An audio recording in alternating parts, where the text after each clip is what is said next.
Welcome to my channel. If you are visiting this space for the first time, you're also highly welcome. In this lecture, we'll be looking at the blood supply of the vagina. The vagina is supplied by the vagina artery and also receives contributory supply also from other branches. Let's go through with this lecture where we'll be describing how the vagina artery emerges and also the other branches that the vagina receives contributory supply from.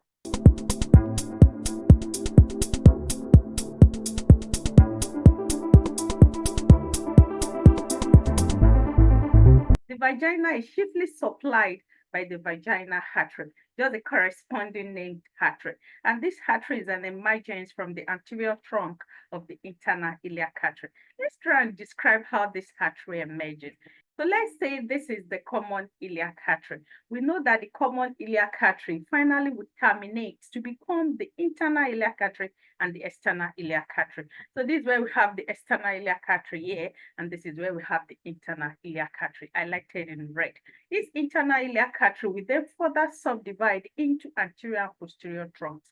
And this is where we have the anterior trunk here, highlighted in yellow, and the posterior trunk here behind. It is from this anterior trunk that we have the emergence of the vagina artery, and this is the vagina artery here, highlighted in red.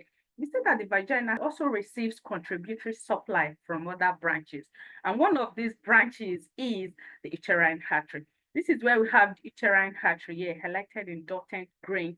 The uterine artery is also an emergence from the anterior trunk of the internal iliac artery. Remember, this is where we have the internal iliac artery here, highlighted in red.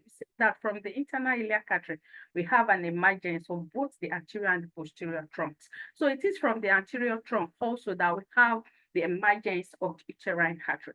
This uterine artery is directed to the uterus, where to be providing supply to this structure. And this uterine artery then also give vaginal branches that is also highlighted here in red to also supply the vagina. So we have the vaginal branch of the uterine artery also providing supply also for the vaginal canal.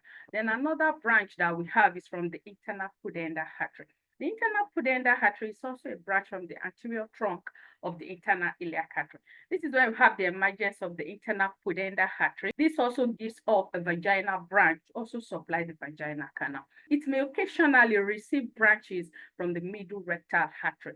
This is the way we have the middle rectal artery here. So as an emergence of the anterior trunk of the internal iliac artery. And you see it also giving off vaginal branch to also supply the vaginal canal.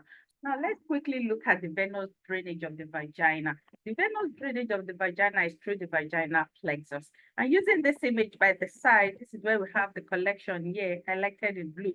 And this is directed into the uterine vein. From the uterine vein, the venous blood is then collected into the internal iliac vein.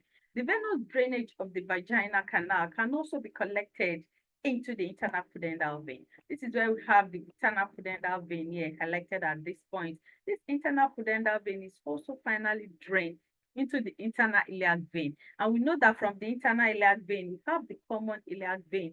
We then drive the venous blood into the inferior vena cava. And this is how the venous blood is collected and finally directed into the inferior vena cava. From the inferior vena cava, it is directed into the vena cava, finally delivered into the right atrium. So this is the final point of all venous blood in the body, including that is drained from the vaginal region. Let's continue to stay glued to this channel.